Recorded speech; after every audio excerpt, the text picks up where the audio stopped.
Good morning बच्चों, मैं BL Agarwal आज आपको इस लेक्चर में कॉरपोरेट अकाउंट का एक चैप्टर होल्डिंग कंपनी का एक प्रॉब्लम सोल्व करके समझाने का कोशिश करूंगा। प्रॉब्लम का टॉपिक होगा dividend paid by subsidiary company out of pre acquisition profit and correctly recorded by holding company in its balance sheet. अगर सब्सिडियरी कंपनी डिविडेंड पे करता है out of pre-acquisition profit, it is capital income for the subsidiary holding company. Holding company उसको investment account में credit करेगा the portion of dividend that is received from the subsidiary company. उसके ऊपर सामने आपके एक प्रॉब्लम रख दिए हैं। आप लोग वीडियो को पॉज करके क्वेश्चन को लिखिए जिससे कि समझने और बनाने में सुविधा होगा। ओके, ये देखिए, you limited purchase 6,000 equity shares of P Limited on 1st July at a cost of rupees 81,000। अब बैलेंस शीट है 31 मार्च का, तो 31 मार्च का बैलेंस शीट है तो 1 अप्रैल को स्टार्ट हुआ होगा। हम लोग 3 मंथ आफ्टर अप्रैल में जून 1 जुलाई को शेयर परचेज किए, तो इसका मतलब हो गया ये मिड ईयर का सम है। अब मिड ईयर का प्रॉब्लम में आपको 3 मंथ प्री हो गया, 3 मंथ प्री हो गया, 9 मंथ पोस्ट हो गया। ये हो गया आपका पोस्ट और ये हो गया प्री। कैसे हुआ? हम लोग 1 जुलाई को खरीदे, 1 अप्रैल से 14 को स्टार्ट हुआ, 31 मार्च 15 में जाएगा। हम लोग यहाँ 1 अप्रैल को शेयर एक्वायर किए, 1 जुलाई को, तो 1 अप्रैल, तो अप्रैल मई जून 3 मंथ, इधर हो गया 9 month, that is 3:9। Current year profit को 3:9 का रेशियो में डिस्ट्रीब्यूट करेंगे। ओके, यहाँ देखिए हम लोग खरीदे थे 81,000 में, और जबकि इन्वेस्टमेंट अकाउंट में देखिए कम लिखा हुआ है, 75,000 कम लिखा हुआ है।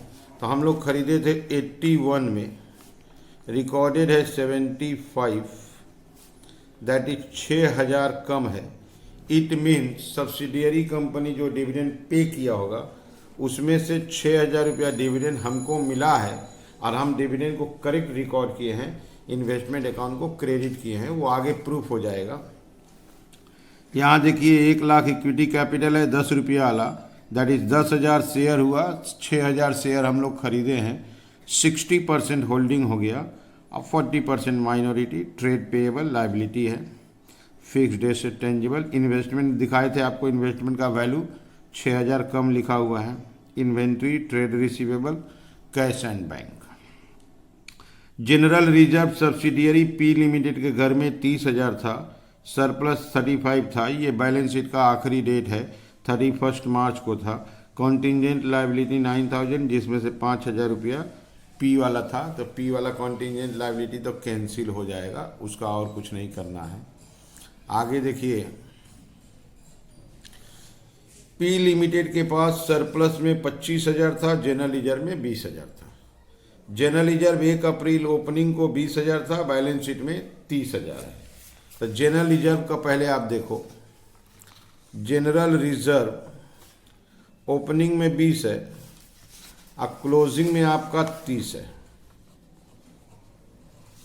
इट मीन्स करेंट ईयर में 10,000 हुआ, ये पूरा प्री होगा, और इस 10,000 को 3:9 का रेशियो में डिस्ट्रीब्यूट कर देंगे। ओके, ठीक उसी तरह सरप्लस देखिए 25,000 था, अब बैलेंस शीट में 35 है, और यहाँ देखिए डिविडेंड पेड किया गया 10% शेयर कैपिटल का 10,000।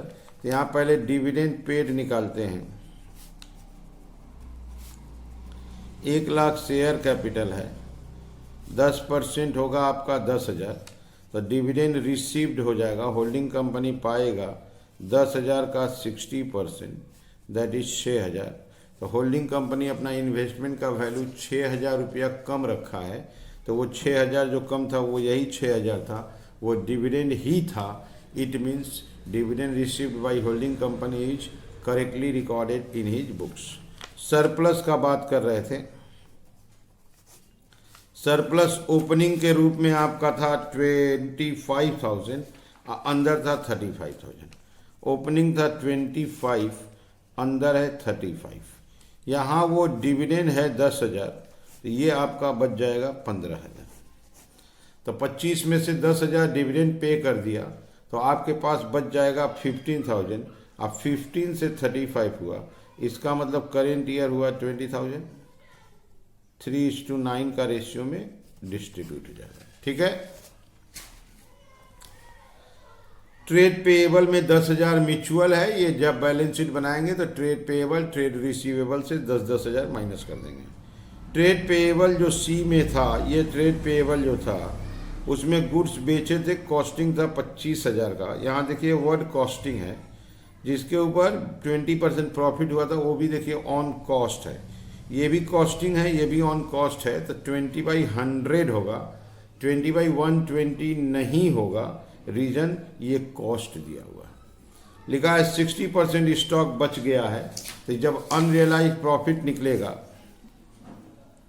अनरियलाइज प्रॉफिट कैसे निकलेगा, तो 60% स्टॉक बच गया है, तो 25,000 का पहले 60% करेंगे, और 20% ऑन कॉस्ट है, तो इस बार 20/100 करेंगे, दैट इज अनरियलाइज आपका 3,000 होगा। तो ये हो गया आपके सामने प्रॉब्लम, एडिशनल इंफॉर्मेशन के साथ बनाना है कंसोलिडेटेड बैलेंस शीट। सबसे पहले सबसे इम्पॉर्टेंट चीज़ आप देख लो, डिविडेंड रिसीव्ड होल्डिंग कंपनी 6,000 रुपया किया था, उसका वो करेक्ट एंट्री किया है, जिसका ये प्रूफ है।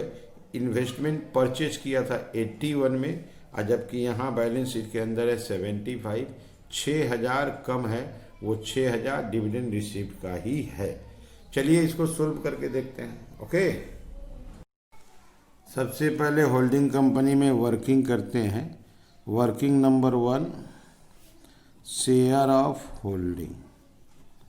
शेयर ऑफ होल्डिंग कहने मतलब हम लोग 6,000 शेयर एक्वायर किए हैं, टोटल 10,000 शेयर था, इंटू 100 60%। यहीं पे लाते हैं शेयर ऑफ माइनॉरिटी।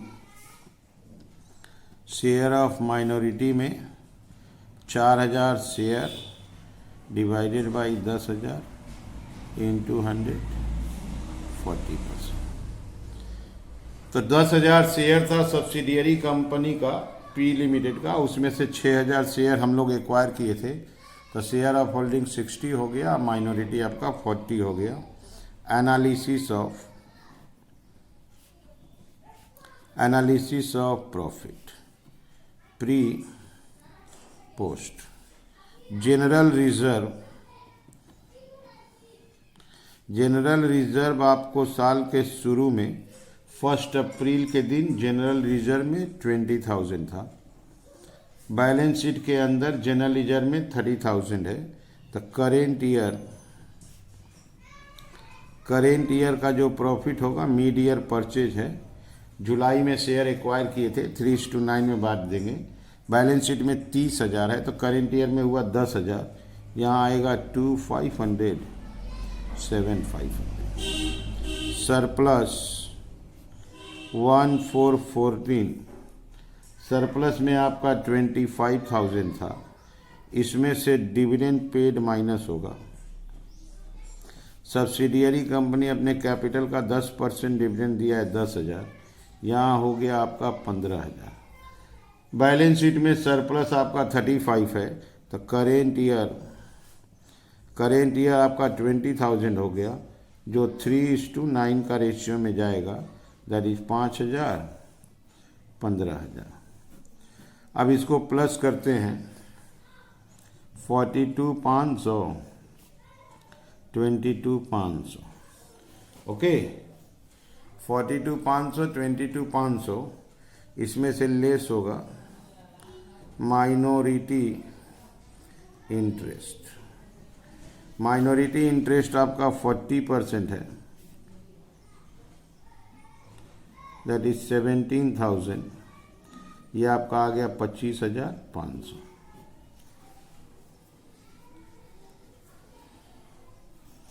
ये आ गया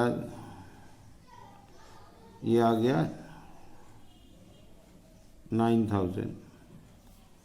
ठीक है, इसमें से आ गया आपका 13,500। ओके, तो सबसे पहले आप देख लो, जनरल रिजर्व 1 अप्रैल का जो था वो प्री बैलेंस शीट में 30,000 था, 10,000 करेंट ईयर 3:9 में बांट दिए। सरप्लस 25 में से 10 डिविडेंड दिए, 15 बैलेंस शीट में 35 है, 5,000 को प्री पोस्ट में डिस्ट्रीब्यूट कर दिए। ये हो गया आपका analysis of profit.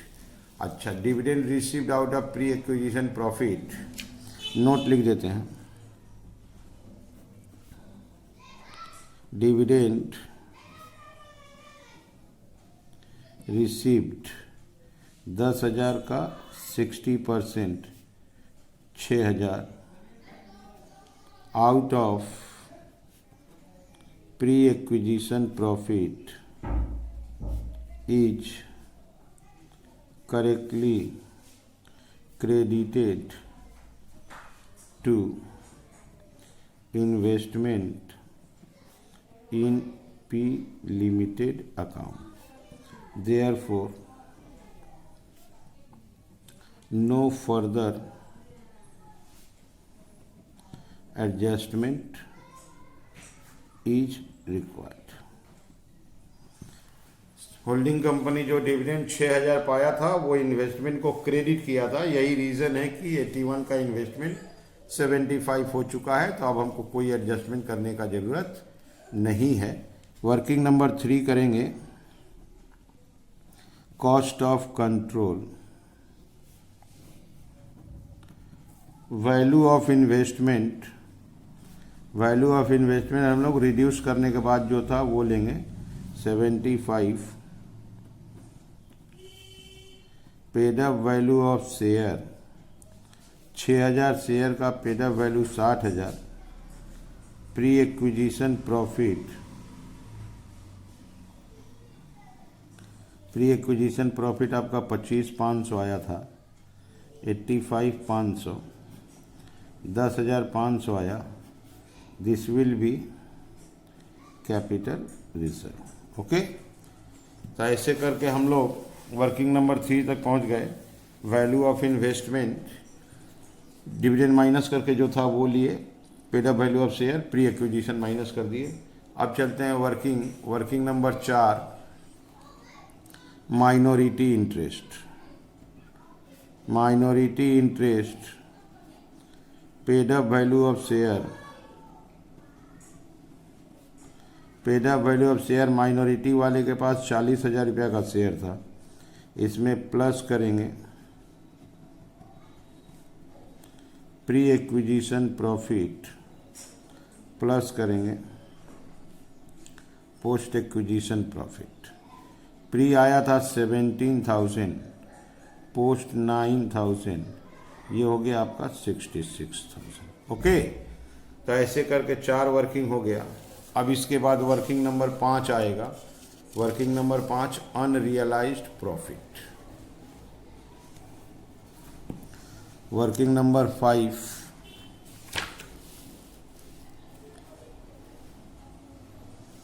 Unrealised profit.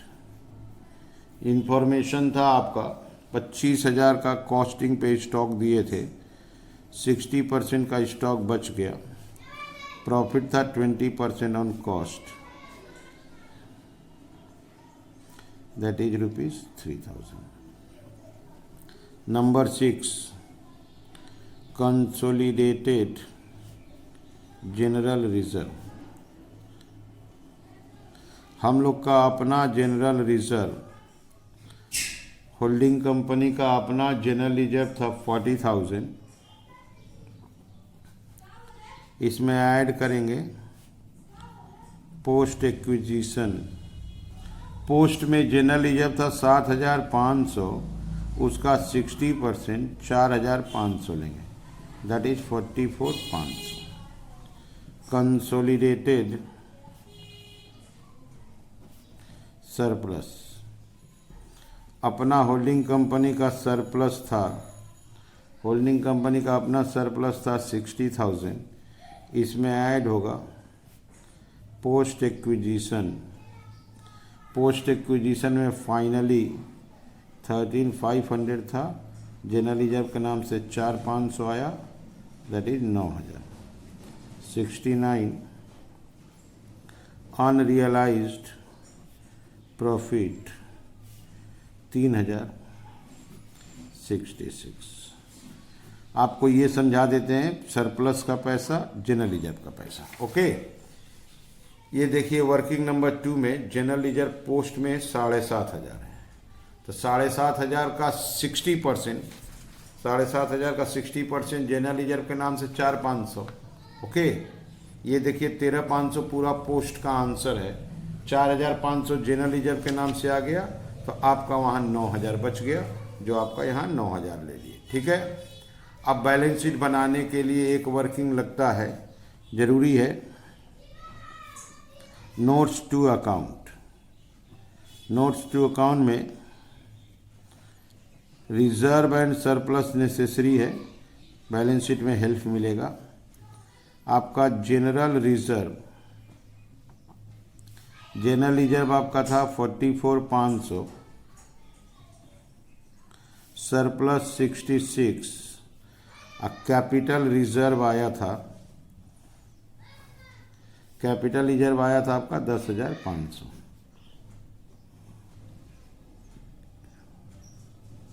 ये हो गया आपका 121,000। अब इसके बाद हम लोग बैलेंस शीट बना सकते हैं। ठीक है, चलिए चलते हैं बैलेंस शीट की तरफ। ओके, ये रख दिया आपके सामने बैलेंस शीट। बैलेंस शीट में सबसे पहले लाएंगे equity and liabilities. Equity and liabilities, इसमें ए नंबर आएगा share holders fund. Share holders fund में सबसे पहले शेयर कैपिटल, और शेयर कैपिटल होल्डिंग कंपनी सिर्फ अपना लिखेगा, सब्सिडियरी कैपिटल का कैपिटल कैंसिल हो जाता है। 2,50,000 रोमन 2 रिजर्व एंड सरप्लस, इसका नोट बनाए थे 121,000, नोट नंबर 1 था। B number non current liabilities, non current liability वैसे कुछ नहीं है, dash. C number current liabilities,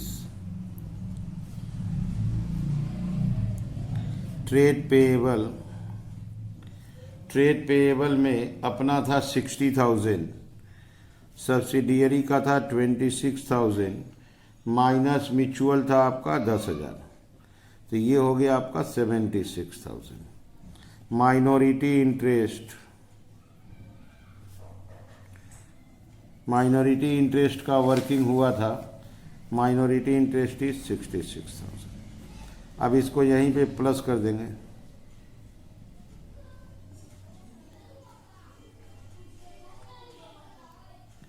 $513,000, this is our total. ये हो गया balance sheet liability, equity and liability set हो गया। अब आते हैं एसेट्स। एसेट्स में A number non current assets. Non current assets में सबसे पहले लाएंगे फिक्स्ड एसेट्स, और इसके अंडर में टेंजिबल, इंटेंजिबल। टेंजिबल एसेट्स दोनों का अगर मिला देते हैं तो 4,20,000 हो जाएगा, और इंटेंजिबल वहाँ पहले से था 75,000। बी नंबर लाते हैं करेंट एसेट्स। करेंट एसेट्स में इन्वेंटरी, इन्वेंट्री से 3,000 रुपीज़ अनरियलाइज प्रॉफिट माइनस होगा, दैट इज इन्वेंट्री अपना था 30, बगल वाले का 11 माइनस 3, इन्वेंट्री आपका 38,000। ट्रेड रिसीवेबल, ट्रेड रिसीवेबल से वो जो ट्रेड पेएबल का 10,000 माइनस हुआ था, वो ट्रेड रिसीवेबल से भी माइनस होगा। 15,000 plus 20 minus 10, that is 25,000। Last item cash and bank. Cash and bank दोनों का प्लस कर देंगे 30,000। ये हो गया आपका एसेट्स। इसको ऐड कर देते हैं, दिस विल बी टोटल, और टोटल इक्वल होना होगा 5,13,000, ऊपर 513 है तो ये भी 513 आना चाहिए।